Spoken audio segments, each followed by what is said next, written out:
Hey everyone, welcome to Dose of Izzy Talk Show. I'm your host, Izzy Davis, fascinated by all things health, wellness, mindfulness, spirituality, and anything that can deepen our experience as human beings and make us better people.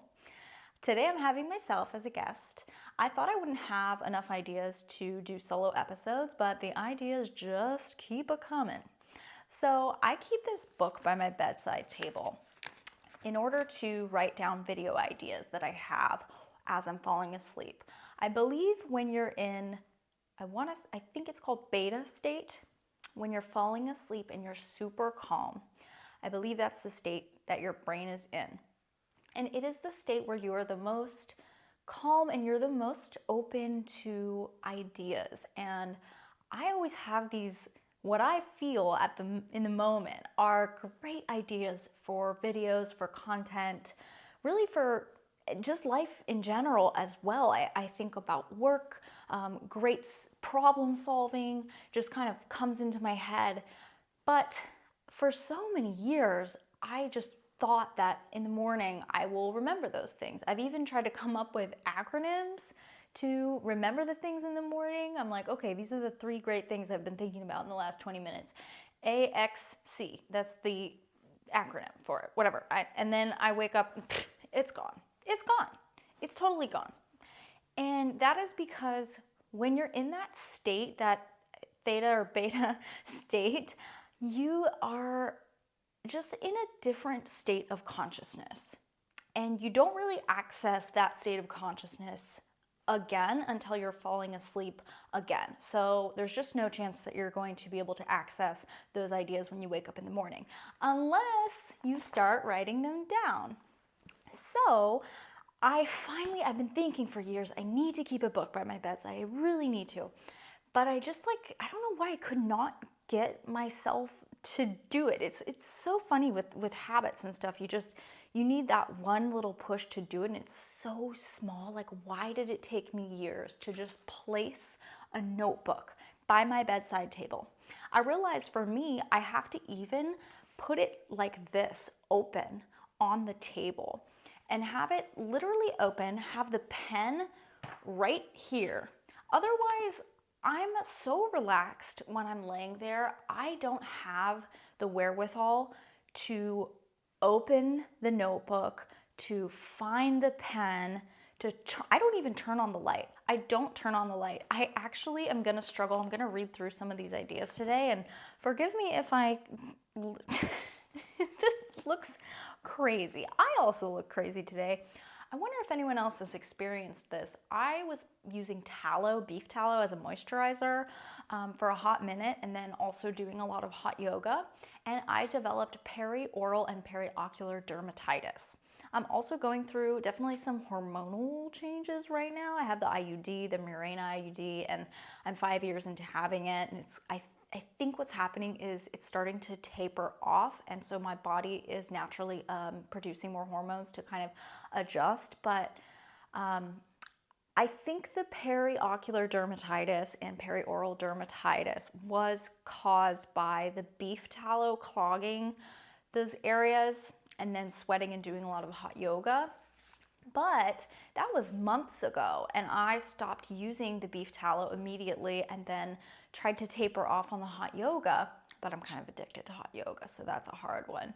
But I cannot get rid of the dermatitis. So I actually saw a dermatologist yesterday and got prescribed some sulfur face wash, and he wanted to prescribe antibiotics, but I was like, no, I think I'll try the topicals first. Yeah, there's been no resolution yet, so I still look kind of crazy.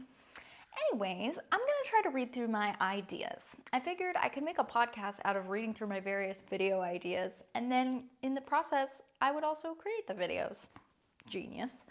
Okay, so the first one I wrote down, it's all in very chicken scratch writing because I was writing in the dark. Literally cannot just. All right. I wrote, it's all spelled incorrectly and it looks, but luckily I know what it says. Can't fail at meditating. So I saw a post the other day from a pretty well-known wellness influencer saying that she's failed to meditate thousands of times. she was kind of being vulnerable and admitting to, all the things that she's not perfect at. But I left a comment. I said, you actually can't fail at meditating. This is a common misperception that if you don't sit and you don't tune out your thoughts, or you don't sit in peace for your meditation, then you're failing. But that is not the practice. The practice involves having thoughts. It is inevitable that you are going to think about what you need to do that day. You are going to think about what you're cooking for dinner. You're gonna worry, you're gonna plan, you're gonna have those thoughts. The practice is to notice them and to kind of build the awareness around them. And naturally, when you do that, they tend to kind of dissolve. So sometimes they stop in their tracks if you've turned on that awareness of them. And even if you sit for the 10 minutes or however long you sit and you meditate, even if for the whole 10 minutes you're just kind of lost in your thoughts, it's not failing. The fact that you sat down and did it, that is something to be applauded, because do you know how hard it is and how much of an accomplishment it really is in this day and age where it's just hustle, hustle, hustle, so many things to do. Everyone is so ambitious and we're trying to get shit done. But do you know how much of a feat it is to sit for 10 minutes and do nothing? That in and of itself is what most people just cannot get past. They cannot get past sitting there and doing nothing for 10 minutes. When that 10 minutes, you could have been getting something done in that time. You could have gotten up, you could have started your workout, you could have made breakfast, you could have blah, blah, blah, blah, blah. Sitting down for 10 minutes and doing nothing is the accomplishment. The second level is to pay attention to your thoughts. And some yogis or monks or people who really heavily practice meditation can get to the point where they really can not have thoughts for minutes or 10 minutes or half an hour or an hour.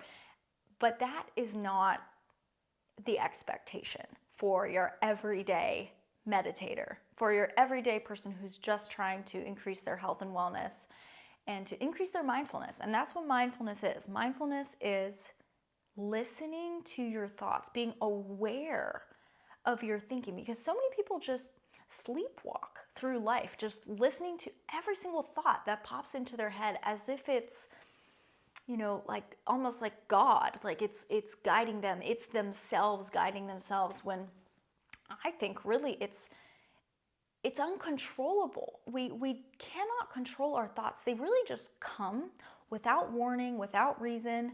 They just kind of pop in and pop out. I was in an interview the other day and I was asked what I would talk about. This is such a weird question for an interview. It kind of caught me off guard. It was, what if you could get on stage and talk for an hour to 500 random people in a room about one topic? What would it be? And I was like, is this a work-related question? And they said no. And immediately I was like, mindfulness. My dad changed my life. If you watched the second episode of this podcast with my dad, I talk all about how my dad got into mindfulness and meditation and then got me into it. And I'm not a big meditator, you guys. I try to meditate 10 minutes every day, but I totally fail like half the days. And by fail, I mean I don't do it. That's the only way you fail at meditating, is if you don't set aside the 10 minutes. Like, you let it get away from you and you decide to do other things. But sometimes I make a choice to do that. For me, once I've gotten out of bed, it's over. I'm probably not going to do it any other time of the day, and I've just accepted that. Anyways, let's move on to the next one. Oh my gosh, I wish you could see the chicken scratch on this. I'm not even sure what that says. I'll go there while okay. Feeling of not good enough, yet comparing yourself to XYZ and even teens with millions of followers. Okay, I know where I was going with this. Does anyone feel like they are just like unrealized potential, even though they are quite successful for their age or for their situation that they were brought into this world into, whatever it may be. I feel like myself, I'm 27 and I'm quite successful on paper. Yet I truly don't feel that way at all. I feel like a total loser. And I compare myself constantly to people who are my age or younger than me, who have their own businesses, who are complete entrepreneurs.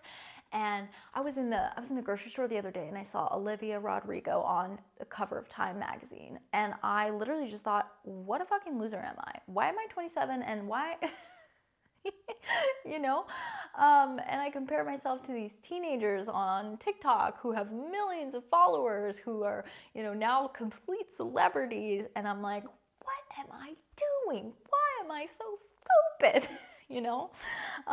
I sort of know where I want to go with my life. I know that my voice and speaking is my gift.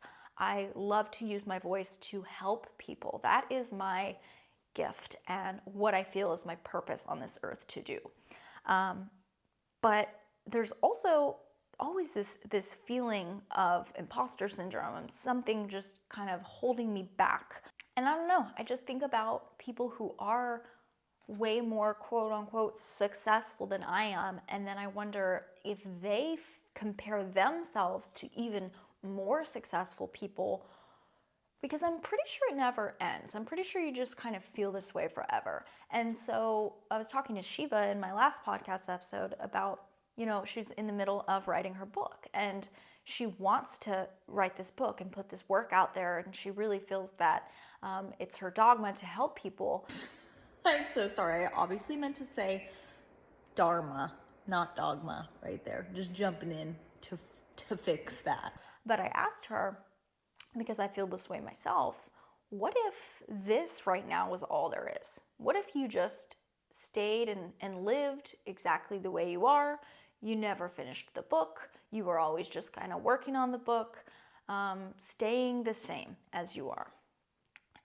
Would you be happy with that? And she said yes. And I was not surprised at all that she said yes, because she came off as a very grounded, level-headed person. And I think that is the mindset to adopt, is that I have to be very happy and satisfied with the growth that I've had thus far and be okay with it. What's right now might be all there is.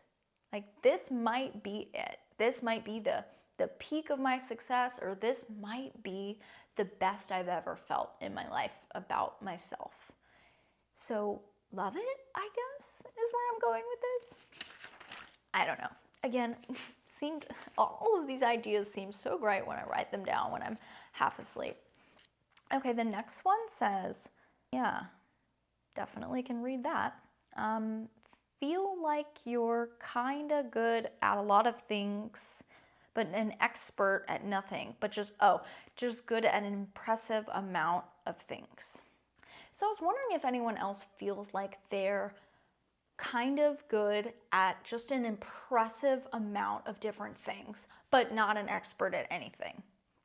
And this is fun because you can kind of get invited to go skiing, or you can start trying to paint, or you can start a new type of exercise, and you're like already kind of good at it, but you're not really good at it. And you're never gonna be an expert, and you're just a little bit impressive at it. Like, impressive for a beginner, right? But then you just never want to specialize in one thing. It's like I have FOMO. Like, I have so many damn hobbies. I am into shuffle dancing. I do a lot of hot yoga, and I'm pretty good at it. I can do a lot of the poses, but like, I'm not the best in the class by any means, never will be. I'll never be the person that's doing a crazy arm balance. I'm just decently good. And I've started to paint, and I can't show you the paintings over here, but like, I'm making portraits of me and my boyfriend, and they look a lot like us, but it's also like not an expert painting. I've been playing around with making music literally just for fun. It's a free website, so I'm not putting money into it because I'm like, I'm not gonna be a producer. Like, I know that I'm not gonna do that. But I've been playing around with it and I've made a few songs and remixes, and I'm like, you know what? For someone who just got on the computer to like do this for fun, like, I'm not that bad. I'm not that bad, you know? I can do a little bit of roller skating, you know? I can go in a circle and can skate backwards slowly, but I can skate backwards. I'm a pretty good chef, I would say. My boyfriend would probably agree, I hope. And yeah, I'm never gonna be a chef. I don't know, the list just goes on. Like, I love to do all these things, but by no means on any of them do I intend to become a pro. And I look at people that are a pro at certain things and I get jealous or FOMO because I'm like, oh, I'll never be that good. Why can't I just stick to one thing and get really good at it so that I can be really good at something? But then I feel bad for all the other hobbies that I have, like they would suffer.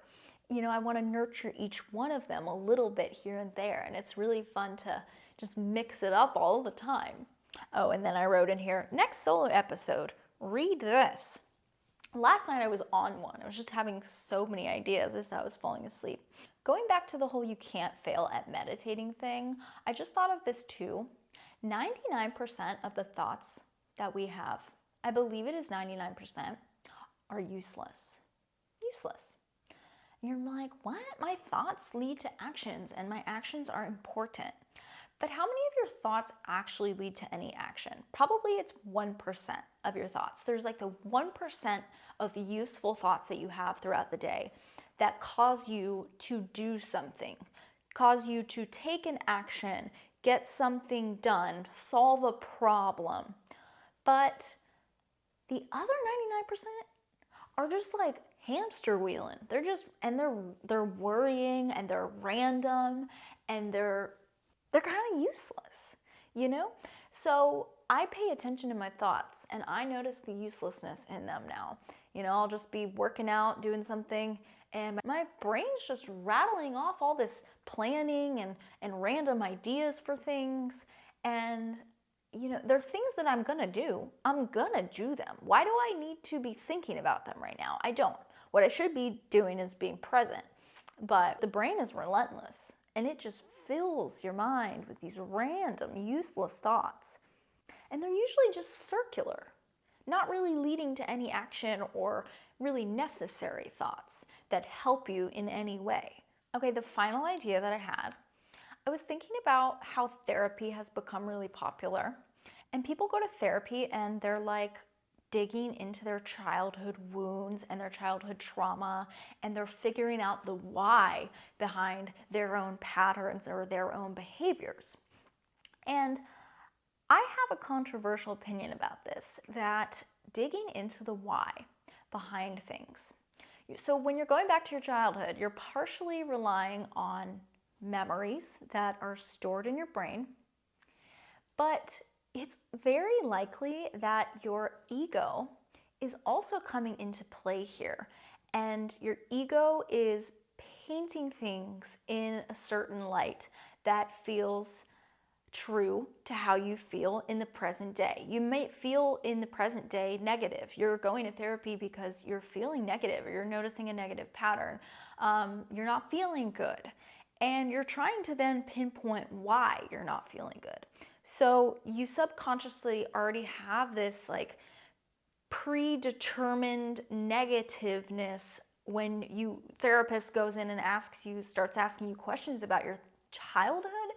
And it's a mixture of both. Like, obviously there is real bad things that happen to people, and there's realness to trauma and bringing that up in therapy and whatnot. Like, I'm not trying to invalidate that people have been through shit. But I also think that before anyone goes to therapy, it would be most helpful if they realized that before they went into this, they have an ego that wants to keep them safe, that wants to protect their own soul, their own energy, their own being, whatever you want to call it, their own self. it wants to protect itself and it wants to make sure they didn't do wrong, they are right, they are safe, and they are a good person. That's kind of the ego's job. It wants to be safe in society. It wants to make sure it's a good person and that it's going to be accepted and that it's loved. So going into that, knowing you have this ego that is going to try and keep itself safe, and knowing that once you go into your childhood and you go into your past and you start to find reasons to realize why you have these negative patterns, it's most helpful if you go into therapy just being aware of that aspect of it. I feel like a lot of people go into therapy and they find out, oh, I am this way because this happened in my childhood, or because X, Y, and Z happened to me in the past. And then they just get stuck there. And they live in that place and kind of resent their past forever, or resent people in their life forever, or for at least a while, and they really cannot move past that phase.